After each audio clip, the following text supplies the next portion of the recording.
साथियों, हरियाणा के किसी भी धरना स्थल पर फटा हुआ अंगोछा, कंधे पर बड़ी बड़ी सफेद दाढ़ी, शेर की तरह चेहरा और सिर पर बाल नहीं, सामान्य सा नल्ला कुर्ता पजामा एक शख्स आपको जरूर नजर आता होगा, जिसके बारे में हम आज जिक्र करेंगे।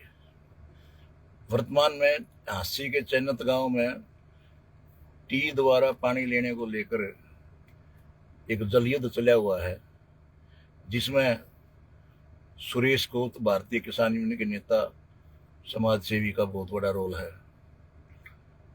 56 इंच की छाती और एक आदेश पर हजारों लोगों का उनके साथ रहना ये दर्शाता है कि सुरेश कोत एक सामाजिक लीडर ही नहीं, एक सामाजिक कार्यकर्ता ही नहीं, बल्कि हरियाणा का बहुत बड़ा चेहरा है। हालांकि उन्होंने इंडियन नेशनल लोकदल से चुनाव लड़े और हार गए, लेकिन वर्तमान में उनकी कोई पार्टी नहीं है। वो उस धरने का अगुवाई कर रहे हैं जिस धरने को लेकर 40 दिन से सरकार सत्ते में है। चैनत गांव में टी लगाई गई, टी हटवाई गई और वहां के बुजुर्गों की आंखों में आंसू आई। महिलाएं पुरुषों को रात को खदेड़ा गया और सुरेश कोत के पीछे पुलिस लगी, लेकिन वो धरना स्थल पर पहुंच गए।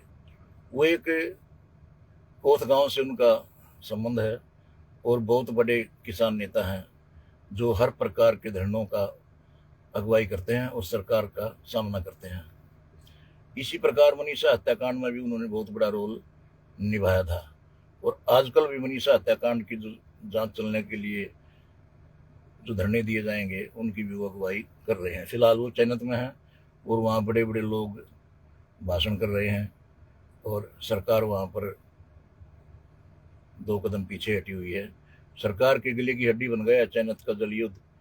टी से पानी लेना लोगों के लिए एक प्रेस्टेज इशू बन गया है, लेकिन मुख्यमंत्री नायब सिंह सैनी उनको दूसरी पाइप से पानी देना चाहते हैं और हांसी के विधायक विनोद भयाणा ने भी स्पष्ट कर दिया है कि टी से पानी नहीं मिलेगा, इस लाइन से पानी नहीं मिलेगा। ये अमृत 2 योजना के तहत केंद्र की योजना है, इसलिए इसके तहत पानी नहीं मिलेगा। फिलहाल पूरे धरने को 40 दिन से, पूरे आंदोलन को 40 दिन से लीड कर रहे हैं विकास सिसर और सुरेश कोत। सुरेश कोत एक बहुत ही बड़ी सामाजिक, राजनीतिक और किसान हस्ती हैं, जिन्होंने 2 साल पहले 2 साल का आंदोलन जो दिल्ली में किसानों का था वहाँ भी बहुत बड़ी भूमिका निभाई थी और अन्य कई आंदोलन थे। मनीषा हत्याकांड में बहुत बड़ा रोल निभाया था। तो जब तक ये चीता वहाँ पर जिंदा है, जब तक ये चीता वहाँ पर गिरफ्तार नहीं होता, लड़ाई तो बहुत लंबी चलेगी। वो इसने कह भी दिया है सुरेश कोत ने कि अगर मुझे गिरफ्तार कर लेती है पुलिस तो इनको अकेले मत छोड़ना, दूसरे नेताओं से कह दिया है। वहाँ धरने पर कुछ नेता कंडेला कांड का जिक्र करते हैं। कंडेला कांड एनएलओ के राज में हुआ था, लेकिन वहाँ एनएलओ के नेता भी भाषण देने आते हैं, वो उस बात का खंडन करते हैं।